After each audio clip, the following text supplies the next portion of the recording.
and Tesla will be a leader. So I think all the other car companies are just going to help drive consumers to Tesla as the main EV brand, but there's room for many, many others. Hey, I'm Steven and this is Solving the Money Problem. If you're new, welcome. If you're not, welcome back. So in this video, I'm reacting to some clips of Tesla bull Ross Gerber sharing his thoughts on Tesla and where future competition may come from, and some discussion around whether or not Tesla can reach a $1 trillion market cap. So let's get into the video. But first, hey guys, if you live in the US and you'd like to help out the channel and get up to 4 free stocks, check out the link in the description to WeBull. If you open a new account, you'll get 2 free stocks between $2.50 and $250 each just for opening an account. And if you deposit $100, you'll get a further 2 free stocks valued between $8 and $1,600 each. That is an obnoxiously good return on your investment. I mean, really, deposit $100 and you'll end up with, at minimum, $21 worth of stocks, a 21% ROI on your money. And if you're in Australia, the UK, or New Zealand, you can get a free stock with stake also using the link in the description. Let's get back to it. Let's take a look at the biggest movers to the upside over the course of this year. And of course, we're talking about Tesla. The Dow Jones has been up about 5% since Tesla's 5-for-1 stock split in August, but Tesla, it's been up about 45%. Ross Gerber, he's a CEO at Gerber Kawasaki. He's a bull on the stock, and he joins us to break down their story as the hot stock in 2020. And Ross, it seems like the catalysts just keep coming, and I want to start off with that news of what else an Elon Musk tweet. There was a suggestion that he had toyed with the idea of actually selling entirely to Apple in 2017. But that apparently Tim Cook refused to meet. So, Ross, with Apple reportedly trying to get the wheels up on its own project, maybe by 2024, is that a downside risk for Tesla as we head into the new year? No, actually, it's actually a downside risk for Apple with another product that they end up not launching. What a savage, but I tend to agree with Ross here. I don't think it's likely that we're going to see an EV from Apple anytime soon. And here's the kicker. Even if on the odd chance Apple did manufacture or produce or release an EV with a partner, something like that, it's already too late. See, Tesla has already released the Apple of EVs. Their own vehicles are filling the same role that an Apple EV would have filled. So there's no need. So Apple not only faces a huge uphill battle of getting expertise, like you understand, right? This is a whole huge thing. It took Tesla 17 odd years to get this right. So even considering the fact that Apple's got some experience, some cash, some good engineering talent, etc., what are they going to add to the ecosystem that's not already on offer by Tesla? And this is a serious question. Now, yes, I get it. There's a few fanboys that'll literally just buy any Apple product, no matter what the price. I get that. There's some brand loyalty there. But consumers who are slightly more rational, who still want a great quality product with great software, nice aesthetics, blah, blah, blah, blah, blah, can look at a Tesla and go, wow, superior everything, cheaper price, better performance, blah, blah, blah, blah, blah. Or I can have an Apple logo on my product and pay a shit ton more for it. I don't think that's enough. If there was no Tesla, this would be a different story. But Tesla's already filling that niche. And see, the thing with Tesla, unlike Apple, Tesla is relentlessly driving their costs down over time. They're trying to make their products more affordable to consumers. I mean, we all understand that Apple's positioned slightly differently. Milk as much money out of your loyal customers as you possibly can for great quality products. Whereas Tesla, goal is to create great quality products and drive the price down as far as possible to get them into as many hands as possible. So it's a key difference here. Really don't think there's any sense at all in Apple's pursuing EVs. Maybe software or infotainment, something along those lines. But I really don't see it making a whole lot of sense for Apple to get into EVs. I think there's a lot of talk. I think it's something that they were pursuing. They're still kind of pursuing, but I don't really think that it's going to be a project that ever sees the light of day in any meaningful way. I don't take a lot of credence with the reports yesterday that Apple's actually going to finish an electric car anytime. But I think ultimately Tesla's trying to drive sustainable transportation. We want as many EV players in the world to take up this business and grow it. And Tesla will be a leader. So I think all the other car companies are just going to help drive consumers to Tesla as the main EV brand. But there's room for many, many others. Great points here from Ross. I completely agree. Other automakers releasing their attempt at an EV is likely going to draw more attention to how much better Tesla's products are. Now, of course, not every consumer is rational. There's brand loyalty. There's people buying emotionally, all kinds of other reasons.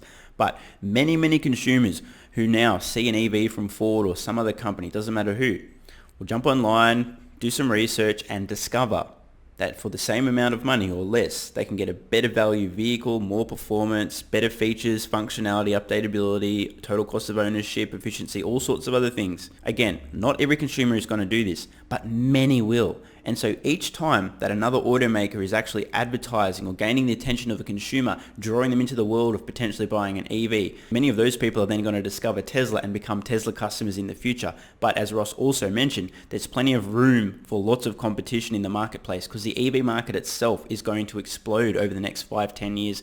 We're seeing the early stages, the deceptively small and slow stages of a huge S-curve adoption rate. So in a few years' time, people will still be able to sell garbage EVs. If they're a little bit cheaper than Tesla or they suit a certain need, blah, blah, blah, blah, there'll be plenty of room even for pretty shitty EVs to sell. Ross, I'm curious who those others might be in your eyes. Who can be a formidable competitor to Tesla? If you're telling us basically you don't have much faith in Apple's EV car making it to market, who else out there might? Okay, so there is competition coming in. It's from China, and China has allowed Tesla to build their factory there and become a major player in the EV market there. But some of the Chinese companies are making a lot of strides in building great EV cars and being able to do it in scale, but also on the technology and the battery side. This is where we're investing a lot of money now into Chinese cell manufacturers and battery development. This is a huge opportunity, and China's the leader here. So we see competition coming there, and then we have seen a little bit on the horizon with companies like Lucid, which have a beautiful car and the ability to make them, as well as companies like Rivian, which I think, the pure EV all-in companies will be companies that I hope will be successful and competitors over the long term. But on the short term, none of them are even close to production. Ross, so let's talk more about the long term. You were talking about China there. Now, it seems like there are many other catalysts along the way. We were talking with Tasha Kinney over at ARC a few days ago, and she was saying that the real big story is going to be, the robocall taxi service. So what do you think, if you had to pick one, which is the biggest catalyst for Tesla, let's say over the next 5-year period? I don't want to discount the ARC thinking because I love them and I think they're geniuses. I see this robo-taxi thing further along on the horizon that would be more of a catalyst 5 years from now than in the next year or two. The real catalyst moving forward, in my mind, is full self-driving just as a feature and adding margin to the car, which they're hopefully going to release any day. And then secondly, trucks. There's so many semi-trucks and pickup trucks in America.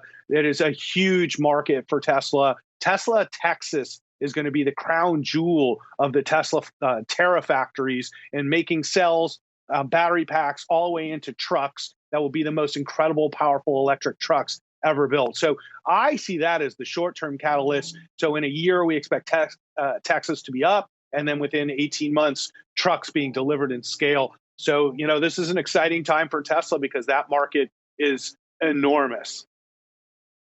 I want to get back to this Apple idea for a minute. I can't seem to shake it, Ross. If they're not going to come up with a car, and you're not alone in thinking that, could it be that they assist the EV market either with software and or batteries? Because they're talking about these monocell batteries that many are saying would be cheaper to make and have a longer charge range. So might we see Apple still in the EV space, but not with a car proper? Okay, this iPhone, it dies every day by noon. Okay, if they could make a battery, that would be phenomenal. It would be phenomenal, but they can't make a battery. I don't know why anybody would think Apple would innovate anything with batteries because they literally are the worst at batteries. So the fact of the matter is Elon has created a new battery cell structure, and it is the best, most incredible thing I've ever seen. So that's where the focus is. This report that Apple supposedly has improved battery technology, seems very questionable to me. That's just my thought process. I tend to agree here. I'm not only skeptical of some of the claims, but even the source of this so-called information. Is a possibility that maybe a Tesla short seller had some interest in leaking this information to the press just to maybe impact the stock a little bit? Now, just asking the question. I'm not making any accusations there. But the fact of the matter is Tesla is the one driving innovation in this technology, and Apple is not driving any innovation other than they made some new headphones and they're gouging app people. I love Apple. I'm a shareholder of Apple, but innovation isn't their thing. Ross has got a point. And now let's hear some discussion about whether or not Tesla can reach a $1 trillion market capitalization. I'm just curious, with the company now in the S&P, does this change anything with respect to, I don't know, maybe just the incoming you're going to get on a name that now anybody who's indexing does have some exposure to? No, I mean, this is a name that the investor base has been grappling with for years about what to do with it. A lot of folks had avoided it really until last year. And so I think there's a number of funds that are indexed to the S&P 500 that are now, have to be more engaged than they had been before. I think ultimately what this does for the company is help stabilize their capital base. They have had some very dedicated investors, but obviously it's been a very volatile stock.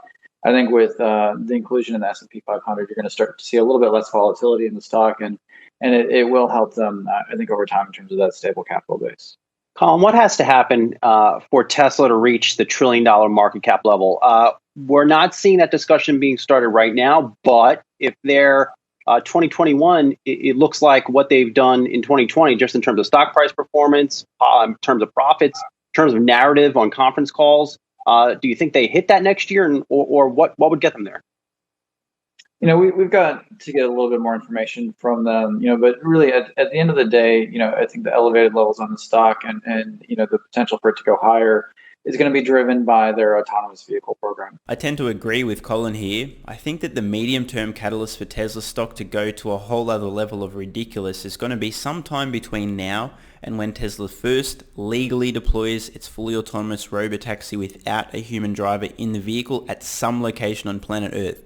I don't know how soon the market realizes that Tesla has won this race. They've already got an unassailable data lead that's accelerating further.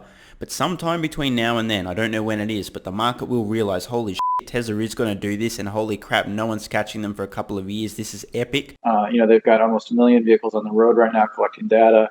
That's a huge advantage in terms of the intelligence of their system and the learning process. And I think as we see the disruption of the transportation, materials, and power markets continue forward, and Tesla being a leader across those markets, really that AI functionality and their leadership around autonomy is going to be the thing that would drive the stock higher. Definitely agreed. And I'd love to know in the comments below, when do you guys think Tesla is first legally going to deploy a robotaxi somewhere on Earth? Year, month, and day. Colin, short interest in Tesla shares is at the lowest, I don't know if it's ever been, but certainly it's been in a long time. It's around 5%. It had been as high as 18% this year, according to IHS Markit. How much does it being in the S&P 500 kind of provide a floor under the stock or ensure against some of the extreme volatility that we've seen in Tesla over the years? It's I think an important point to highlight that this has been a stock that's been heavily shorted, which is both moved the stock lower as well as led to some short covering spikes. I think with this sort of a backdrop of the broad base of folks that need to own the stock, you do tend to think about this as a stable platform. The challenge really is going to be for everyone around valuation and this company, growing into this valuation, with the potential for them to reach 10 million vehicles, to have autonomous cars on the road. That's going to be the thing that everyone's tracking. And if you see them veer off the path of moving towards call it 10% market share in light duty vehicles and being a leader on the autonomy, that's when you could start to see some real challenges from a valuation perspective. But as long as they continue to stay out in front of their competition on those key metrics, in terms of fulfilling the vision here, I think you're going to see a pretty stable stock.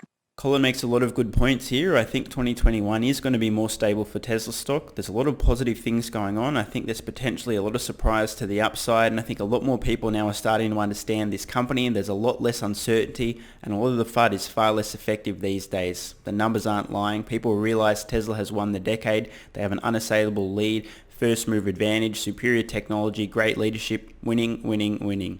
I'm Stephen Mark Ryan. This is Solving the Money Problem, and I love you all.